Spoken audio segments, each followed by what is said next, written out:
ओम नमो भगवते वासुदेवाय। नारायण नमस्कृतं नरं चैव नरोत्तमं देवीं सरस्वतीं व्यासं ततो जयमुदीरयते मोक्षं करोति वाचालं पङ्गुलङ्घयते गिरिं यत्प्रपातं वन्दे परमानन्दमाधवं। निगमकल्पतरुगलितं फलं सुखमुखातं तदवसंयुक्तं पिबत भागवतं रसमलं मुहुरहुरसिका बुधिभावुकम्। षोडशोऽध्याय श्रीसुतवाच। सुत कहन्ति अनुरागे आनन्दे मुनिकर आगे स्वभावे अभिमन्यु सुत तेज विकासे परीक्षित ब्राह्मण वाक्ये जन्म काले सुमरी हस्तिना मण्डले राज आबारी राजा जेते सर्वे खटिले पादगते शत्रुଙ୍କୁ ଜିଣି ମହାତେଜ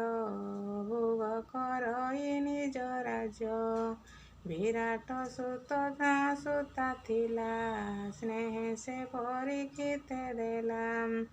ଅତି ସୁନ୍ଦର ରୂପ କାନ୍ତି ନାମ ତାହାର କଳାବତୀ ତାହାର ଗର୍ଭ ଚାରି ପୁତ୍ର ଧର୍ମେ ସମ୍ପାଦି ପରୀକ୍ଷିତ कुमार जन्मे जय आदि सकल गुणे से प्रसिद्धि आनंदे राजा परीक्षित यज्ञ कबरिला पुरोहित गंगार तीरे वेदवादी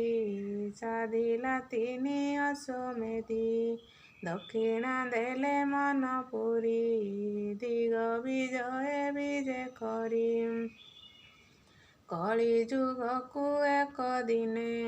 देखिला बेल अवसाने से शूद्र जाति नृप साजे लोह मुसल घेनी बीजे अग्रेम मिथुन को थोई हुंकार नादे मु प्रहारोई ताहाकु देखि नृपमणि तक्षणे भुज धरि आणी बंधन कला बाहुबले से वीर अवनी मंडले हेमंते सुत मुख शुणी शौनक आदि जेते मुनि आनंदे हुई कृत कृत्य कहन्ति शुण मुनि सुत।